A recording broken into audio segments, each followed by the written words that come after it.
यहाँ में grey state दिखा जाती है जहाँ पे इनोक रहा करता था और तब वो प्रैक्टिस कर रहा था अपने टीचर के साथ। तो तब वहाँ एम्पर आया हुआ था, वो उसको खिड़की से देखता है और कहता है इंडीड, ये तो सच में जितना मैंने सोचा था ना उतना ही ब्रिलियंट है और इसने इतनी सी एज में मोस्टर को हरा दिया। लेकिन तब उसके पीछे हमारे इनोक का ग्रैंडफादर भी था। वो कहता है आप एग्री करते हैं ड्यूक? तो ड्यूक कहता है क्या आप उस मोस्टर को रेफर कर रहे हैं जो कि आपने खुद वहां भेजा था? आप तो इस बार कुछ ज्यादा ही भड़ गए, लेकिन आपको नहीं लगता कि आपकी इन्हीं हरकतों की वजह से कोई भी फैमिली कभी भी हंटिंग टूर्नामेंट में अपने बच्चों को नहीं भेजेगी? और वैसे भी मैंने सुना था कि एक यंग लेडी वो भी फॉरेस्ट में चली गई थी, क्या वो सब कुछ भी आपने जानबूझ के किया था? तो एम्प्रेस स्माइल करके कहता है बिल्कुल भी नहीं, मैं तो इनोसेंट हूँ, इस मामले में मेरा कोई हाथ नहीं है। तो वो सोचता है इसका मतलब है इनको पता था, लेकिन तब वो कहता है आखिर अब आप क्या प्लान कर रहे हैं? तो एम्पर कहता है प्लान? वो कहता है जी बिल्कुल, हंटिंग कॉम्पिटिशन वो एम्पीरियल फैमिली ने होस्ट किया था और आपने बच्चों की जिंदगी खतरे में डाली एक प्रैंक खेलकर, वहां एक मॉन्स्टर भेजकर। लेकिन सच में आपको ये करने की जरूरत थी? तो एम्पर वो अपना गिला सकते हुए कहता है एक या दो मॉन्स्टर से कुछ फर्क नहीं पड़ता, वैसे भी हमें ये देखना था कि अगला कमांडर बनने की अहलियत किसमें है, और इसके अलावा मेरे नाइट्स वहां पर थे और इसलिए ये बिल्कुल भी डेंजरस नहीं था। और वैसे भी आप ये सब कुछ नहीं चाहते थे क्योंकि इनोक को एम्पर की स्वॉर्ड के लिए नॉमिनेट किया जाएगा, फिर तो अच्छा होगा ना। लेकिन ग्रैंड ड्यूक सोचता है क्या एम्पर की स्वॉर्ड? तो तब एम्पर कहता है इस बार मैं उम्मीद करता हूँ कि रॉयल गार्ड वो ग्रे फैमिली से निकले जो कि क्राउन प्रिंस को प्रोटेक्ट कर सके। तो तब ग्रैंड ड्यूक सोचता है अगर ऐसा हो गया तो फिर एबलम के साथ हमारी दुश्मनी उसमें हम जरूर जीत जाएंगे, लेकिन विक्ट्री जो मैं और मेरे एंसेस्टर चाहते थे वो आखिर में हमें मिलेगी तो कैसे? लेकिन क्यों? आखिर एम्पर मेरी हेल्प क्यों कर रहा है? और तब एम्पर कहता है और जैसे कि आपको पता है हमारे एम्पायर को नए नाइट्स की जरूरत है, यंग नाइट्स जिनका शार्प माइंड हो और एक जीनियस जो के मॉन्स्टर से किसी को भी प्रोटेक्ट कर सके, एक नाइट जैसे कि इनोक ग्रे। क्या आपको नहीं लगता कि इस दौर का हीरो वही होगा और कोई नहीं? तो ग्रैंड ड्यूक कहता है मैं ये बात सच में जानता हूँ कि इनोक बहुत ज्यादा आउटस्टैंडिंग नाइट बनेगा, लेकिन अभी भी इस बात की कोई सेंस नहीं बनती कि आप फ्यूचर के लिए उसके बारे में अभी सोचना शुरू कर दे कि वो एम्पर के स्वॉर्ड बनेगा सिंपली क्योंकि इनोक एक जीनियस है। लेकिन तो वो सोचता है आखिर ये किसके पीछे है? एम्पीरियल फैमिली कभी भी ग्रे को बिना किसी रीजन के हेल्प नहीं करेगी। लेकिन तभी वहां पर उसकी बेटी यानी इनोक की मॉम का पोर्ट्रेट लगा हुआ था। तो तब वो चलता हुआ आगे आता है और तब अपनी चेयर पर बैठते हुए कहता है ठीक है मैं समझ गया योर मैजेस्टी, क्या मैं आपसे पुराने दिनों की तरह बात कर सकता हूँ बिना कोई फॉर्मेलिटीज के? तो एम्पर कहता है हाँ आप कर सकते हैं मास्टर, वैसे भी बहुत ज्यादा टाइम हो गया है। तो तब ग्रैंड ड्यूक कहता है अरे हाँ मार्सियन, मुझे याद आया तुमने मेरी बेटी डेना को बहुत लंबे अरसे से एक रिटर्न भेजा हुआ है, लेकिन क्या वहां पर मेरी बेटी के साथ कुछ हो गया है? तो एम्पर वो थोड़ा सा फ्लिंच होता है, लेकिन तब वो कहता है एज एक्सपेक्टेड मास्टर, आपके साथ बात करना तो बिल्कुल इजी है। और तब ग्रैंड ड्यूक कहता है इसका मतलब है कि तुम इनोक को रॉयल गार्ड बनाओगे, लेकिन इसका मतलब है कि तुम चाहते हो कि मेरी बेटी उसके गुम होने की खबर बाहर न निकले। तो एम्पर सोचता है बिल्कुल मास्टर, मुझे लगता है कि आपको ये बात समझ आ गई है, क्योंकि अगर डेना की डिसअपेयरेंस के मामले में मुझे ये सब कुछ खत्म करना है तो आपको ये एक्सेप्ट करना ही होगा मास्टर, और यही तो पॉलिटिक्स है। लेकिन तब ग्रैंड ड्यूक कहता है क्या सच में मैं तुम्हें यही सब कुछ सिखाया था? तुम तो बिल्कुल बुजदिल बनते जा रहे हो, तुम इसलिए छुप रहे हो क्योंकि तुम्हें डर लगता है कोई तुम्हें डांटे ना। तो एम्पर कहता है क्या क्या मतलब? तो तब ग्रैंड ड्यूक कहता है तुमने पूरी रात ये सोचते हुए गुजारी होगी कि आखिर तुम मेरी फैमिली को कैसे यूज कर सकते हो, क्योंकि तुम्हें खुद नहीं पता कि मेरी बेटी कहाँ गायब हो गई है, लेकिन तुम चाहते हो कि मैं अपनी बेटी के गुम होने पर एक लफ्ज भी ना बोलूं। तो एम्पर कहता है नहीं नहीं आप क्या बात कर रहे हैं, मैं तो बस एम्पीरियल फैमिली के तौर पे बात कर रहा था। तो तब ग्रैंड ड्यूक कहता है इसको एडमिट कर लो फेयरली और स्क्वेयरली मार्सियन, लेट एम्पर जानते थे लेकिन तुम इस बात को बिल्कुल नहीं जानते। तो एम्पर कहता है किस बात को? तो तब ग्रैंड ड्यूक कहता है यही कि अगर तुम्हारी गलती हो तो माफी मांगनी चाहिए, लेकिन तुमने अभी तक मुझसे माफी नहीं मांगी कि मेरी बेटी वहां पर गुम हो गई है और तुम्हें इस बारे में कोई ख्याल नहीं था, हालांकि तुम एक एम्पर हो और तुम हमारी फैमिली यानी कि ग्रे फैमिली की तरफ कटिसी दिखा रहे हो। तो एम्पर बिल्कुल खामोश हो गया था। तो तब ड्यूक कहता है और वैसे भी तुमने मुझसे स्वॉर्डमैनशिप सीखी है, अगर तुम्हें पॉलिटिक्स करनी है ना तो किसी ऐसे इंसान की तरह करो जिसने हाथ में तलवार पकड़ी हो, कोई ऐसा जिसकी तलवार कभी भी किसी रुकावट की वजह से पीछे ना हटे, क्योंकि अगर तुम्हारी तलवार पीछे हटी तो कोई एक ही वार में तुम्हारा सर उड़ा सकता है। तो तब वो खामोश होते हुए कहता है ठीक है बस इतना काफी है। तो ग्रैंड ड्यूक कहता है मुझे लगता है मैंने आज तुम्हें बहुत ज्यादा डांट दिया, हालांकि मैं नहीं चाहता कि तुम ग्रेस को अपना दुश्मन समझो, तो मैं अपने इस लेसन को यहीं पे खत्म करूंगा। तो तब उसके सामने झुकते हुए कहता है तो प्लीज योर मैजेस्टी मैं अब इजाजत चाहता हूँ, अब मुझे यहाँ से जाना होगा। तो एम्पर वहीं पर खड़ा रह गया था। वो सोचता है मैंने अपने मास्टर के खिलाफ एक ट्रिक यूज करने की कोशिश की लेकिन मैं भूल गया था वो मेरे मास्टर है। तो तब वो कहता है अगर आपको सच में लगता है कि मैं आपका अच्छा शागिर्द था तो प्लीज मेरी हेल्प करें मास्टर, क्योंकि आप जानते हैं ना कि एम्प्रेस क्राउन प्रिंस की लाइफ लेने के पीछे पड़ी हुई है। और ये सिर्फ मेरा शक नहीं है, ये फैक्ट भी है जो सारे नोबल्स जानते हैं। और सिर्फ पॉइजन ही नहीं, उसने तो बहुत सारे असैसिन भेजे हैं ताकि क्राउन प्रिंस को जान से मार सके। लेकिन ये सच है कि मैं चाहता हूँ इनोक प्रिंस का रॉयल गार्ड बन जाए। और इनफैक्ट मुझे फर्क नहीं पड़ता कि चाहे वो कोई ग्रे हो या एब्लम हो, मुझे बस कोई ऐसा नाइट चाहिए जो अपनी लाइफ जोखिम में डालकर उस वीक प्रिंस की जान बचाए, चाहे वो सेर्सिया क्यों ना हो। तो तब ग्रैंड्यू कहता है, अच्छा तुम अब एक ऐसा चेहरा बना रही हो जिस मार्सियन को मैं जानता था, तुम वही हो। तो तब एम्पर कहता है, डेना के गुम होने की खबर पूरे एम्पायर में फैल जाएगी और फिर यहाँ पर जब सबको पता चलेगा ना कि शील्ड गायब है तो रेफ्यूजीज यहाँ पर आ जाएंगे और एम्प्रेस इस सारे कियोस का फायदा उठाएगी अपना मूव चलने के लिए और इसीलिए यहाँ पर ब्लड बाथ शुरू हो जाएगी। तो मैं चाहता हूँ आप मेरी हेल्प करें। और ये बात आप भी जानते हैं कि इनोक एम्प्रेस की फैमिली का एक मेंबर है, क्योंकि अगर एम्प्रेस अपनी पावर लेने में कामयाब हो गई ना तो सबसे पहले वो इनोक को ही मारेगी, क्योंकि उसका फादर एम्प्रेस का भाई है। लेकिन एम्प्रेस अगर फेल हो भी गई ना फिर भी इनोक की जान खतरे में है। तो प्लीज मेरी हेल्प करे कि मैं एम्प्रेस को रोक सकूं। मैं आपसे भीख मांगता हूँ मास्टर। तो ग्रैंड ड्यूक सोचता है, मुझे लगा था ये सब कुछ होगा क्योंकि इनोक का फादर एम्प्रेस का छोटा भाई है, लेकिन आखिर इस सारी पावर स्ट्रगल में इनोक का क्या कसूर? वो इस सब में कैसे फंस गया? वो तो एक छोटा सा बच्चा है और वैसे भी इतनी सी उम्र में उसको अपनी माँ से बिछड़ना पड़ रहा है। हमें नहीं पता कि उसकी माँ कहाँ पर गई, लेकिन मैं उसको कैसे बताऊंगा कि उसको इतनी क्रूटल फेट का सामना करना पड़ेगा। और तभी हमें दूसरी तरफ एम्बलम स्टेट दिखा जाती है, हमारी सेर्सिया का घर। तो तब वहां पे उसका फादर तैयार हो रहा था। वो कहता है, सेर्सिया अभी तक नहीं उठी, क्या मैंने उसको थोड़ी देर पहले उठने के लिए नहीं कहा था? तो बटलर कहता है, जी जी मैंने मैसेज पहुंचा दिया था, लेकिन ऐसा लगता है कि वो मेडल सेरेमनी को अटेंड नहीं करेंगी। तो उसका फादर कहता है, क्या, लेकिन क्यों? तो बटलर कहता है, अगर ड्यूक उनसे बात करे तो शायद वो अटेंड कर ले। तो उसका फादर कहता है, नहीं मैं खुद चला जाता हूँ। और तब वो सेर्सिया कमरे के बाहर आया था, वो दस्तक देते हुए कहता है, सेर्सिया मैं अंदर आ सकता हूँ? तो उसकी बेटी कहती है, जी फादर आप अंदर आ जाए। लेकिन तब दरवाजा खोलते हुए कहता है, मेरी बेटी क्या हुआ है तुम्हें? लेकिन वहां पर कोई कहता है, सर इसको भी लो ना। और वहां पर उसकी दोस्तें बैठी हुई थी। तो उसका फादर कहता है, क्या ये सब कुछ क्या हो रहा है? तो तब सैर से तो आराम से अपने बेड पे लेटी हुई थी और एक दोस्त उसके कंधे दबा रही थी और दूसरी दोस्त उसके मुंह में खाना डाल रही थी। वो कहती है, ओलिविया खुद मेरे लिए ये सब कुछ लेकर आई है और यहाँ पर तो इतना सारा डिजर्ट है, आपको कुछ चाहिए डैड? लेकिन तब उसका डैड कहता है, मैं ठीक हूँ, लेकिन मोर इम्पोर्टेंटली क्या ये मार्कोस की बेटी के साथ रूडनेस नहीं होगी? तो ओलिविया कहती है, नहीं नहीं ये सब कुछ मैं इसलिए कर रही हूँ क्योंकि वो करना चाहती हूँ और मैं ये सब कुछ इसलिए कर रही हूँ क्योंकि सर्सिया ने मेरी जान बचाई थी और मेरी वजह से वो हर्ट हो गई। तो तब सर्सिया कहती है, देखा इसने यही बोला था। लेकिन तब उसका फादर कहता है, ठीक है मैं समझ गया, लेकिन मुझे तुमसे कुछ डिस्कस करना है, क्या मैं थोड़ी देर के लिए तुमसे बात कर सकता हूँ? तो सर्सिया कहती है, तुम दोनों बाहर जा सकती हो। ओलिविया कहती है, ठीक है। लेकिन तब उसका फादर वहां बैठते हुए कहता है, इससे मुझे याद आया जब तुम्हारी मॉम छोटी थी ना तब वो भी ऐसी थी और ये तो शुरू हो भी गया। तो हमारी कहती है, क्या मतलब जब मॉम छोटी थी? तो उसका फादर कहता है, मेरा मतलब है कि तुम्हारे फॉलोअर्स भी बहुत ज्यादा होने वाले हैं सर्सिया। मेलरीसिया भी बचपन में बिल्कुल ऐसी थी, हमेशा दूसरों की हेल्प किया करती थी और बहुत सारे लोग उसकी मदद किया करते थे क्योंकि सब लोग उसको पसंद करते थे और ज्यादातर नोबल्स उसको फॉलो करते हैं। और वैसे भी ये प्रिविलेज उन लोग को मिलती है जो कि स्वॉर्ड थामे होते हैं, जो दूसरों को प्रोटेक्ट करते हैं। सर्सिया तुम तो कितनी एडमायरेबल हो ना। वो कहती है, सच्ची थैंक यू। लेकिन तब उसका फादर कहता है, हंटिंग कॉम्पिटिशन मेडल वो भी एक प्रिविलेज है सर्सिया, तो तुम वहां पर क्यों नहीं जा रही, उसको अटेंड क्यों नहीं करोगी? तो हमारी हीरोइन कहती है, इनोक ने एक मॉन्स्टर को मारा था ना, तो मैं वहां पर जाकर क्या करूंगी? तो उसका फादर कहता है, फिर भी इनोक ने कहा था ये तुम्हारे एक्सीलेंट ट्रस्ट की वजह से हुआ है। तो वो कहती है, लेकिन मैं जानती हूँ फिर भी। तो उसका फादर कहता है, क्या तुम्हारी कोई और विश है सर? तो वो कहती है, जी मेरी एक विश है। तो तब वो जार को वहां रखते हुए कहती है, एक्चुअली मुझे आपसे एक फेवर चाहिए था डैड। मुझे फर्क नहीं पड़ता इनोक को मेडल मिले या मुझे मिले, बस मुझे यही फर्क पड़ता है। वो अपने हाथ को दिखाते हुए कहती है, ये देखे। तो उसका फादर कहता है, ये तो चोट लगी हुई है ना? वो कहती है, बिल्कुल, लेकिन इसी चोट की वजह से आप लोगों ने मुझे तलवार पकड़ने से मना कर दिया और मैं बिल्कुल बोर हो रही हूँ। लेकिन डैड आपको पता है ना मुझे तलवार से कितना ज्यादा प्यार है और फिर भी मैं प्रैक्टिस नहीं कर सकती। आखिर हील होने में कितना टाइम लगेगा, मैं तब तक तलवार पकड़ नहीं सकती। इनोक तो इस टाइम भी प्रैक्टिस कर रहा होगा लेकिन मैं प्रैक्टिस नहीं कर सकती। तो उसका फादर कहता है, सर्सिया डॉक्टर ने कहा है कि तुम्हें आराम करना होगा और वैसे भी फैमिली हेड ने कहा है कि ट्रेनिंग अभी के लिए बंद की जाती है।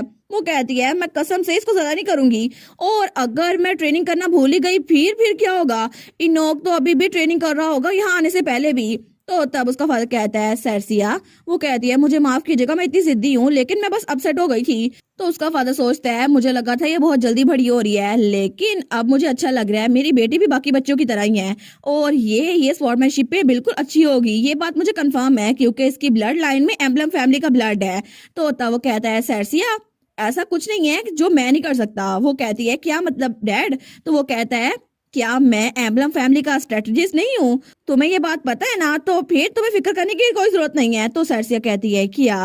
वो अपने फादर को देखती है, लेकिन थोड़ी देर बाद ही वो सेरेमनी में आ गई थी अपने फादर के साथ। तो वहां पे कोई उसको जूस देते हुए कहता है कांग्रेचुलेशन आपके मेडल के लिए लेडी एम्बलम। और वहां पर ओलिविया का भाई था, वो कहती है थैंक यू, लेकिन तब वो कहती है सर ओस्ट्रिक आपने एम्बलम ऑर्डर को ज्वाइन कर लिया और वो भी उनके नाइट की फैमिली में आ गया था। वो कहता है जी थैंक यू आपकी वजह से, लेकिन मैंने सुना था कि आपकी ट्रेनिंग भी स्टार्ट हो गई है, आपका हाथ तो ठीक है ना? वो कहती है अरे ये तो अभी तक हील नहीं हुआ, लेकिन मैं लोअर बॉडी ट्रेनिंग करूंगी जैसे किक मारना और जंप करना। वो कहता है कि यार इसका क्या मतलब हुआ? तो सरसिया कहती है मेरे फादर ने कहा है मेरी अपर बॉडी वो इंजर्ड है, लेकिन मैं अपनी लोअर बॉडी को ट्रेन करूंगी, मैं किक करूंगी, मैं जंप करूंगी और मैं अपने पैरों से वार करना सीखूंगी। और वैसे भी मेरा राइट आर्म हर्ट हुआ है ना, लेकिन मेरा लेफ्ट आर्म बिल्कुल ठीक है, तो मैं उससे प्रैक्टिस करूंगी। तो तब वो सोचता है कि यार सच में इसको इतना सब कुछ करने की जरूरत है, लेकिन तब वो स्माइल करता है। वो सोचता है मुझे लगा था कि ये हंटिंग कंपटीशन में हर्ट हुई है, लेकिन लेडी एम्बलम को सच में तलवार बहुत ज्यादा पसंद है और जब ये ऐसे बात करती है ना तो बिल्कुल चमकती है।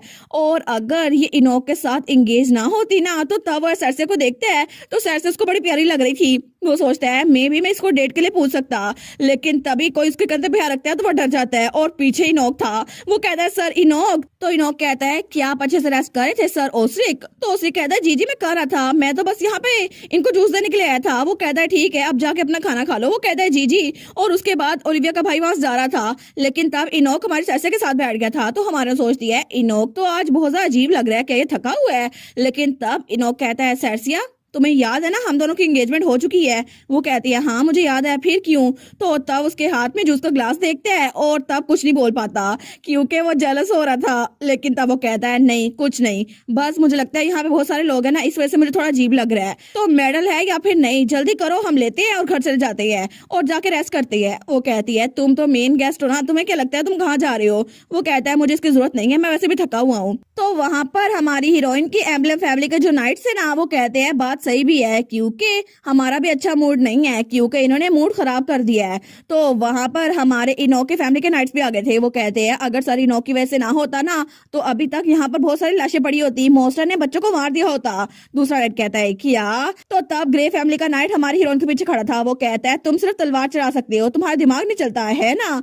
तो तब वो आदमी तो बड़ा गुस्से में आ गया था। एम्बलम फैमिली वाले नाइट कहते हैं तुम क्या बात कर रहे हो, एक ऐसी फैमिली का नाइट जो हमेशा सेकंड प्लेस पर आता है। तो ग्रे फैमिली वाला नाइट चिल्ला कहता है तुम सेकंड किसको कह रहे हो? और वो लोग तो लड़ना स्टार्ट हो गए थे, लेकिन इनोक और सरसिया वहीं पे बैठे थे। तो तब उन्होंने तलवारें भी निकाली थी। वो कहते हैं अगर लड़ाई करनी है तो हम करते हैं। तो तब इनोक कहता है सरसिया चलो हम बाहर जाते हैं और किसी अडल्ट को बुला के लाते हैं, और तब उसकी तरफ हाथ बढ़ाता है। लेकिन सरसिया जैसे उसको हाथ को देखती है ना, उसको फिर से वही सीन याद आता है जब वो पास्ट लाइफ वाले उस लड़के को याद करती है और उसे फिर से वही लड़का ओवरलैप करता हुआ नजर आता है।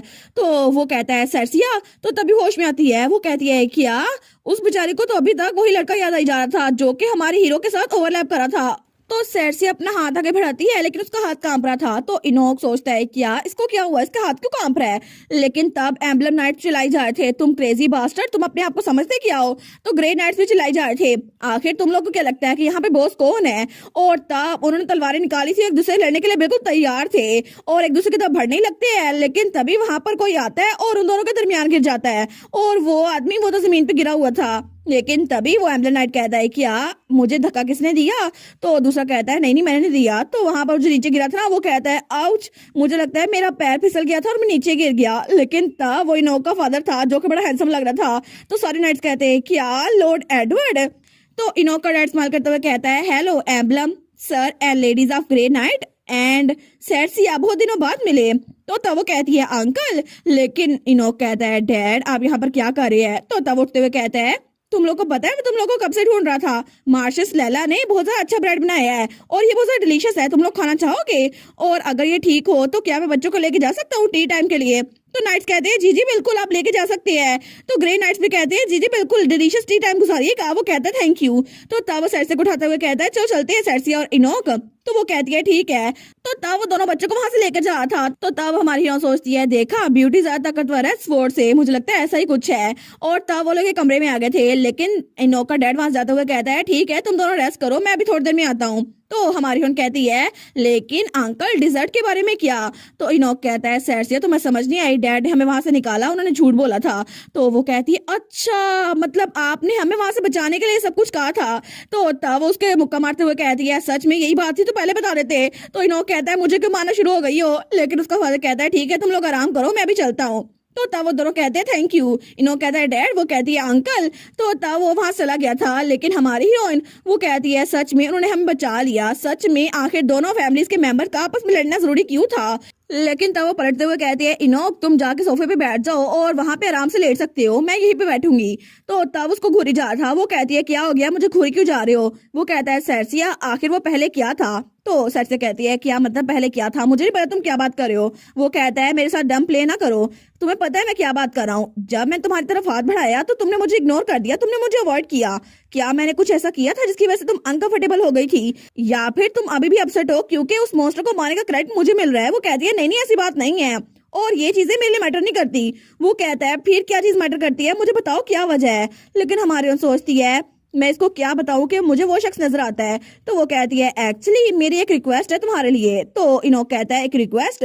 वो कहती है बिल्कुल कुछ है मेरे दिमाग में, मैं वो देखना चाहती हूँ, लेकिन कोई बड़ा मसला नहीं है, लेकिन अगर तुम प्रॉमिस करो ना तो फिर मैं तुम्हें बताऊंगी। वो कहता है नहीं नहीं पहले मुझे बताओ। तो सर से कहती है पहले प्रॉमिस तो करो, ये सिर्फ एक रिक्वेस्ट है। वो कहता है रिक्वेस्ट तो लग रही है, मुझे तो ऑर्डर लग रहा है। तो सर से जाते हुए कहती है ठीक है भूल जाओ, फिर मैं नहीं बताती। तो इनोक सोचता है ये ऐसे नहीं मानेगी। वो कहता है ठीक है मुझे बताओ, मैं तुम्हारी बात मान लूंगा। तो हमारी खून कहती है सच में?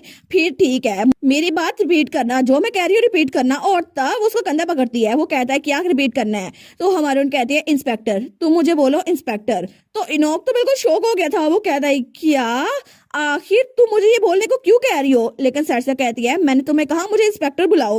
वो कहता है आखिर इसका मतलब क्या हुआ, तुम मुझे अभी ये क्यों कह रही हो? उसको तो पसीना आ रहा था। लेकिन हमारी खून कहती है जैसा मैं कह रही हूँ प्लीज वैसा करो, जल्दी करो ना। वो सोचती है मुझे हमेशा डेजा वो वाली फीलिंग क्यों आती है जब भी इनोक का चेहरा देखती हूँ। मे बी अगर इनोक मुझे इंस्पेक्टर कहकर बुलाए तो शायद मुझे उन दोनों के दरमियान कोई कनेक्शन फिगर आउट हो जाए। शायद ऐसा हो कि मेरा जानी दुश्मन और इनोक दोनों सेम इंसान हो। लेकिन तभी इनोक कहता है इंस्पेक्टर। तो तब वो उसकी तरफ देखती है लेकिन कुछ बोलती नहीं है। इनोक कहता है क्या तुम सेटिस्फाई हो गई? मैं पूछ रहा हूँ क्या ये ठीक है? तो हमारे सोचती है क्या इसने इंस्पेक्टर कहा, लेकिन तब वो सोचती है मुझे कुछ समझ नहीं आया। वो कहती है हाँ ठीक है। तो तब वो सोचती है मुझे लगा था कि इनोक और उस इंसान के दरमियान कोई कनेक्शन होगा, लेकिन इनोक तो इतना अच्छा इंसान है, हालांकि मुझे ये पसंद नहीं है लेकिन फिर भी वो बास्टर्ड नहीं हो सकता। तो तब वो कहता है आई गेस कोई तुम्हें इस निकनेम से बुलाया करता था। तो हमारी कहती है नहीं नहीं ऐसी बात नहीं है और ये कोई निकनेम नहीं है, बस इस बारे में भूल जाओ। वो कहता है अच्छा मैं इस बारे में कैसे भूल सकता हूँ, मैं तुम्हारा। लेकिन तभी वो कहते कहते चुप हो रहता है। तो हमारी सोचती है क्या अब ये क्या कहने वाला था, ये खामोश क्यों हो गया? वो कहता है मैंने तुम्हारी रिक्वेस्ट को एक्सेप्ट कर लिया है, तो अब तुम्हें मुझसे एक प्रॉमिस करना होगा सर्सिया। वो कहती है क्या मतलब क्या प्रॉमिस? तो तब उसकी तरफ हाथ बढ़ाते हुए कहता है मुझसे प्रॉमिस करो कि तुम दोबारा ऐसा कभी नहीं करोगी। वो कहती है क्या नहीं करूंगी? तो वो कहता है दोबारा कभी भी मेरा चेहरा देखकर किसी और को याद नहीं करोगी, ऐसा कभी नहीं करोगी। तो हमारी उन कहती है क्या ये किस बारे में बात कर रहा है? लेकिन तभी बाहर से शोर की आवाज आ रही थी। तो सर्सिया कहती है क्या बाहर कुछ हो रहा है? लेकिन तभी नोक कहता है सर्सिया मुझे प्रॉमिस करो, मैं तुम्हारी तरफ हाथ बढ़ाए हुए हूँ। वो सोचती है इतनी छोटी सी बात है लेकिन मुझे फिर भी अजीब लग रहा है। वो उसके हाथ पकड़ते हुए कहती है ऑल राइट, और दोनों पिंकी प्रॉमिस करते हैं। वो कहती है मैं कभी ऐसा कुछ नहीं करूंगी, वैसे भी बाहर बहुत ज्यादा शोर है, क्या हम लोग अब बाहर जाएं? वो कहता है हाँ ठीक है। तो हमारी सोचती है देखो सही मुझे पिंकी प्रॉमिस करवा के अब ऐसा एक्सप्रेशन बना रहा है, लेकिन चलो अच्छा हुआ अब पुरसुकून हूं मैं। तो तब वो लोग बाहर निकलते हैं तो बाहर कुछ लोग भाग रहे थे। वो कहते हैं किस तरफ? दूसरा कहता है इस तरफ, मुझे लगता है वो यहाँ पर आने वाली हैं। तो तभी वहां पर हमारे उन कहती है क्या कौन आ रहा है? तो कोई कहता है वो जिससे आम रूटीन में कोई नहीं मिल सकता, हर मैजेस्टी द एम्प्रेस। तो सर्सिया और इनोक वहां पर देखती है। वो कहते हैं क्या एम्प्रेस? लेकिन मेडल टूर्नामेंट में एम्प्रेस क्या करेंगे? और इसी के साथ ये वाला पार्ट यहीं पर ख़त्म। तो आप लोग बताइएगा आप लोग को ये पार्ट कैसा लगा, और वीडियो को लाइक और चैनल को सब्सक्राइब लाजमी कीजिएगा। बाकी वीडियोस का लिंक भी स्क्रीन पर नज़र आ रहा होगा तो काइंडली उनको भी चेकआउट कर ले। और thank you so much for watching my videos. Stay safe, bye bye.